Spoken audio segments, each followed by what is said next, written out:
Say what you want about football, but baseball is America's pastime. It's been an instrumental part in shaping this country since before the Civil War and is deeply embedded in the social fabric of our nation. We make the annual pilgrimage from spring training to the World Series without fail. We endure the summer sun in July and the winter weather in October. We fawn over our diamond darlings with their funny nicknames and crazy beards. Baseball is classy and family-friendly and strong, and it is quintessentially American. It is perfect. Except we've forgotten. We've forgotten the women of baseball. We have forgotten the 17-year-old girl who struck out Babe Ruth. We have forgotten Mamie Peanut Johnson, queen of the Negro Leagues. We have forgotten the All-American Girls Professional Baseball League. We have banished it to the confines of a movie screen. According to the National Federation of State High School Associations, in 2013, 474,791 boys played high school baseball.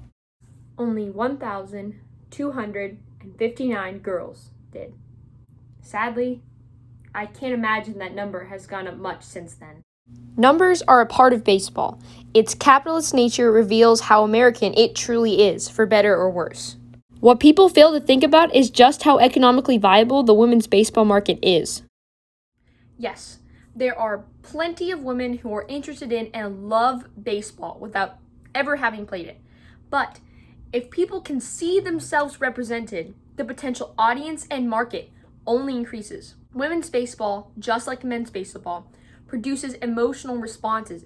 If a little girl has the opportunity to play baseball, when she sees a college or major league or national jersey, it will be deeply personal because she plays that sport too, and that connection will draw her to buying it.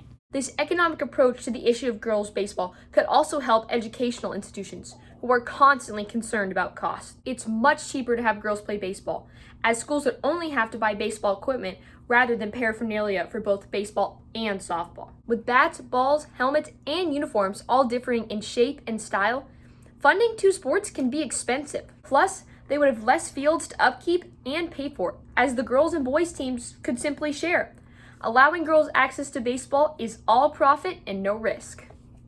A true risk, however, is the health risk that comes with denying females access to baseball.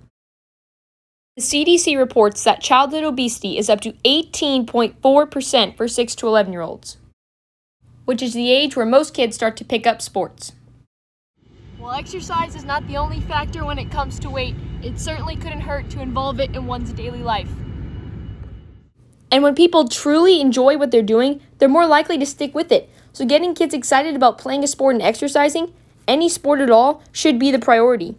Baseball is also beneficial to mental health. The bonds formed in sports last a lifetime and can provide a solid foundation of emotional support and human interaction that is critical to soundness of mind and could benefit girls. And the opportunities for personal growth are unparalleled. I know when I played sports, I learned invaluable skills such as problem solving, time management, and teamwork, all of which have helped me be a more productive member of society. All of these things are essential to living a good life. I'd hate to think we live in a world where girls give up being athletic because they're afraid of ridicule. Why would we ever want to keep women from being the healthiest, happiest versions of themselves? Society is one of our biggest foes when it comes to being happy. Baseball, in the beginning, was played by both genders until society decided that softball would be the easier, more modest game for women. Softball is inherently sexist. And that's a hard thing for me to admit, right? I've played it for so many years, and it's difficult for anyone to accept that something they love and adore is fundamentally broken. And that doesn't mean it's still not empowering and fun and awesome and all these good things. It's just, it doesn't deny the fact that it is broken. And in order for us to continue moving this conversation forward, we have to be able to acknowledge that. I finally come to terms with my own issues with it after reflecting on an instance in high school. There was this girl who wanted to play freshman baseball this last year. I remember walking to softball one day, and me and my friends noticed that she'd been given a locker in our locker room. And we'd heard some rumors kind of circulating around, but we didn't really know until this moment. And all we could do was just spew these horrible things, like she was out of her mind and weird and was gonna have such a hard time. And we didn't say any of this to her face, but we still said it. After season, she ended up moving to another school, and I just feel so ashamed.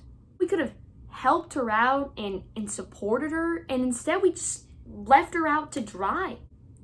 And I didn't know why at the time, but I do now. And it's because we felt betrayed. We were hurt and confused as to why she didn't want to play with us. What was wrong with us? But it shouldn't have been about what was right for us, but what was right for her. And I think that's what happens when misogyny is internalized. It just starts to poison how you think. Everyone always treats softball like it's a complete joke. It's synonymous with an easy opportunity. The first thought that comes into people's heads is this image of a bunch of beer-bellied middle-aged men messing around on a Sunday afternoon. So understandably, some girls want to play the approved real sport because they don't want to be thought of as lesser. Then society just goes ahead and makes fun of them for doing the thing that society said was acceptable to do. It's all a part of this endless limbo of societal hypocrisy that women get trapped in. As Allison Reynolds remarked in The Breakfast Club, it's kind of a double-edged sword, isn't it? According to Title IX, a softball program is not a legal substitute for a girls' baseball team, but a lot of schools just ignore that. People brush it off by saying softball is just the girl version of baseball, even though it's not. If softball was quote-unquote just like baseball, then maybe it'd have some respect. Malika Underwood, an infielder for the U.S. women's national baseball team, says it best.